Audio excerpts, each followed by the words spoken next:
நேற்று வந்து Zydus life sciences 7% கரெக்டாக இருக்குது. 7% ஏன் கரெக்டாச்சு, அந்த ஸ்டாக்கு நீங்கள் சொன்னது விழுந்துடுச்சு அப்படின்னு பல பேர் கம்ப்ளைண்ட் பண்ணதா எங்கள் டீமில் சொன்னாங்க. ஃபஸ்ட்டு நீங்கள் புரிஞ்சுக்கணும், எல்லா ஸ்டாக்கும் மேலே ஏறிண்டே இருக்காது. இந்த பர்டிகுலர் ஸ்டாக் வந்து ரொம்ப ஸ்ட்ராங்கு.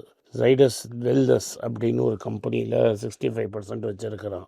அது ஒரு எமர்ஜிங் எஃப்எம்சிஜி பிளேயர். அதெல்லாம் விஷயம் தெரியாமல் ஏதாவது கமெண்ட் அடிக்கணும்னு கமெண்ட் அடிச்சிங்கன்னா உங்களை யாரும் ஃபோர்ஸே பண்ணுறது கிடையாது. ரைட். ஜைடஸ் லைஃப் சயின்சஸ் வந்து ஒரு பர்டிகுலர் கிரிட்டிக்கல் ட்ரக்கு வந்து அமெரிக்காவில் கண்டாமினேட்டட்னு சொல்லிட்டாங்க. அதை விட்ரா பண்ணு அப்படின்னு சொல்லிட்டான். இது மாதிரி எது நடந்தாலும், எந்த ஸ்டாக்கில் நடந்தாலும் ப்ரைஸ்க்கு விழும். ஏன்னா அமெரிக்கா ஒரு மேஜர் எக்ஸ்போர்ட் மார்க்கெட்டு. அது மாதிரி சமயத்தில் இப்போ வந்து அங்கே ஃபார்மா இண்டஸ்ட்ரியும் ப்ரோப் பண்ணிட்டு இருக்கிறான். புதுசாக டேக்ஸ் போட போகிறேன்னு சொல்கிறான். அதனால் இருக்கிற டென்ஷனில் மார்க்கெட் விழுந்திருக்குது.